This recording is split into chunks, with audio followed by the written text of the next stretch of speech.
Welcome back and thanks for staying tuned to my channel. Now I'm back to talk about secondary sources of history. What are secondary sources of history? Secondary sources of history are basically written sources, otherwise known as documentary sources.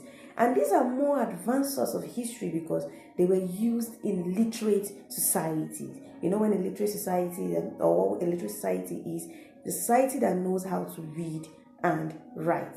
So they are basically materials or information that are used to reconstruct history. It's already there and they are produced after the event occurred.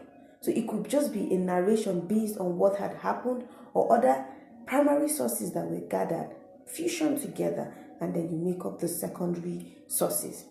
Examples of the secondary sources include textbooks, you have journals, you have government publications, you have encyclopedia, you have student research works. These works include your thesis, seminar presentations, and other things. You have biographies, we have autobiographies. These are very good examples of secondary sources. We also have periodicals and the likes of it. So why are secondary sources of history important? One importance of the secondary sources of history is that they provide information about the past. The second importance is that it actually helps in supporting primary sources. And in most situations, secondary sources are more analytical because you have the material to take your time to go on through it, analyze it.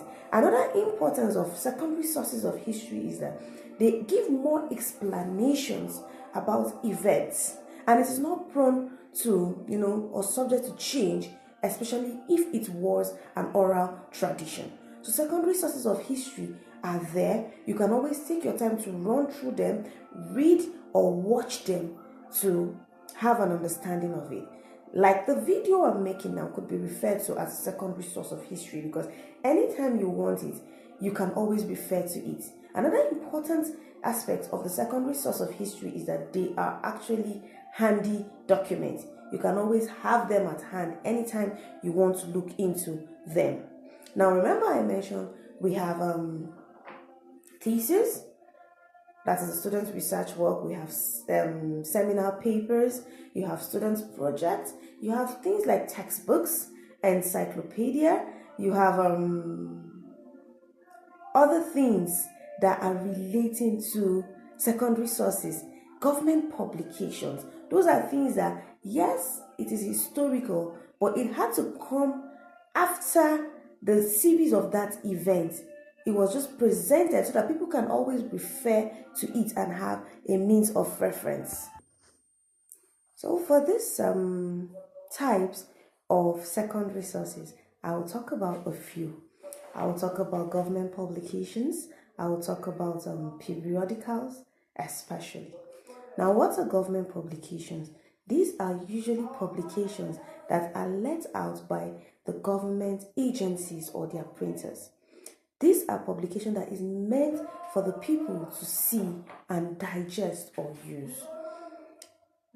A good example of such could be decrees, treaties, and parliamentary debates.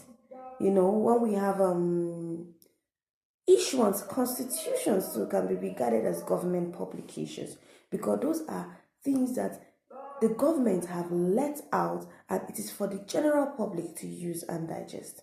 How about periodicals? Periodicals, as the name implies, are usually documents that are produced in series, usually periodically.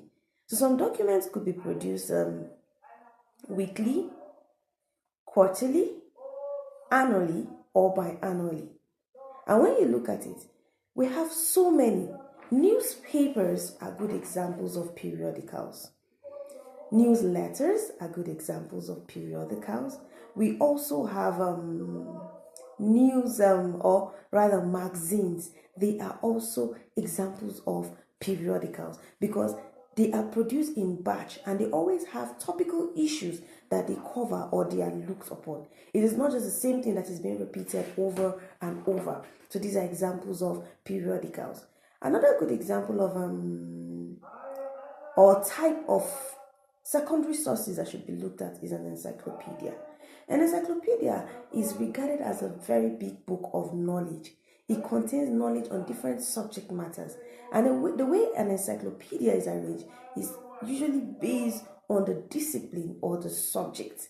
So you find terminologies, you find aspects and answers to things relating to that particular field in a periodical.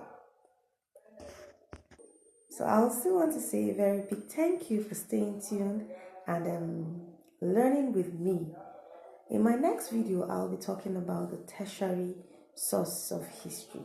I hope this video was helpful. Please don't forget to like the video, and then you could share and also subscribe if you haven't done that. I'll see you in my next video. Bye.